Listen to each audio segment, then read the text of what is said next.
निश्चित तौर पर श्री अखिलेश यादव ने बिल्कुल स्पष्ट रूप से कहा है, हम उनसे सहमत हैं, क्योंकि हमारे धर्म का कुंभ, हमारी आस्था का कुंभ, हमारे समाज का कुंभ को इन लोगों ने राजनीतिक कुंभ बनाने की बात करी। इन्होंने व्यवस्थाएं देने की जगह आंकड़े देने की, और वो भी झूठे आंकड़े देने की बात करी। इन्होंने उसके आयोजन में किसी भी प्रकार की सरकारी जो मदद करनी होनी चाहिए वो करने की बात नहीं करी। जिस तरीके से इन्होंने सिर्फ जुमलेबाजी की है, जिस तरीके से कुंभ में अव्यवस्थाएं हुई हैं, और उसके बाद भी सरकार और उनकी पीआर एजेंसी जिस तरीके से उस कुंभ को राजनीतिक रूप से भव्य बनाने में लगी थी, वो अपने आप में राजनीतिक कुंभ की तरफ इशारा कर रहा है। भारतीय जनता पार्टी ने धर्म के विरोध में इस कुंभ को राजनीतिक कुंभ बनाने की कोशिश की, ये सर्वविदित है। इसके साथ ही उन्होंने मुर्शिदाबाद कि किस तरह से जो दंगे हुए थे उस पर जांच चल रही है, टीमें गठित की गई है, कार्रवाई भी की जा रही है। साथ ही उन्होंने ये भी बताया कि अगर इन दंगों के पीछे कोई है तो सिर्फ भारतीय जनता पार्टी। निश्चित तौर पर भारतीय जनता पार्टी के लोग, कहीं पर भी सांप्रदायिक तनाव होता है तो वहां पर उस आग में पानी डालने की जगह उस आग में घी डालने का काम करते हैं और पेट्रोल डालने का काम करते हैं। उनके बयान इतने ज्यादा ज्वलनशील होते हैं कि किसी भी जगह, शांत जगह आग लग जाती है, क्योंकि उन्हें सिर्फ हिंदू मुसलमान करना होता है।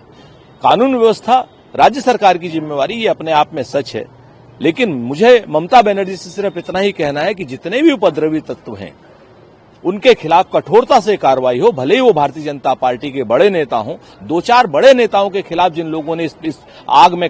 जो है पेट्रोल डालने का काम किया है, उनके खिलाफ कठोरता से कार्रवाई की जाएगी तो अपने आप मुर्शिदाबाद शांत हो जाएगा। इसके साथ ही बसपा सुप्रीमो मायावती ने एक्स पर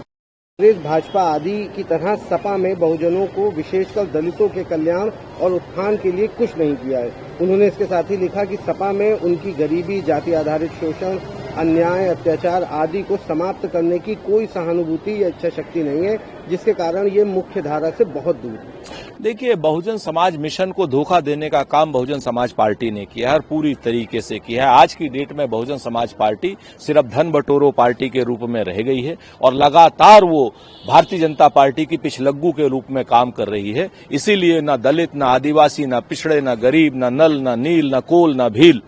ये सब लोगों से दूर होती जा रही है। बहुजन मिशन से ये पार्टी दूर हो गई है और इसके बाद सिर्फ ट्विटर पर सभी लोगों को गाली दे करके, सारे पॉलिटिकल जमात को गाली दे करके, पॉलिटिकल जमात की बुराई करके, ये सिर्फ अपने आप को ट्विटर पर अब तो रख सकती हैं, लेकिन जनता के बीच से इनकी स्वीकार्यता खत्म हो गई है। कांग्रेस पार्टी हो या इंडिया गठबंधन हो, पूरी ताकत के साथ संविधान बचाने में लगा है, आरक्षण बचाने में लगा है, दलितों का आरक्षण बचाने में लगा हुआ है, लेटरल एंट्री को रोकने में लगा हुआ है, 20 निकाती प्रोग्राम को इम्प्लीमेंट कराने में लगा हुआ है। तो आज बहुजन मिशन के असली जो लोग हैं वो कांग्रेस पार्टी में है या इंडिया गठबंधन में है, और बहुजन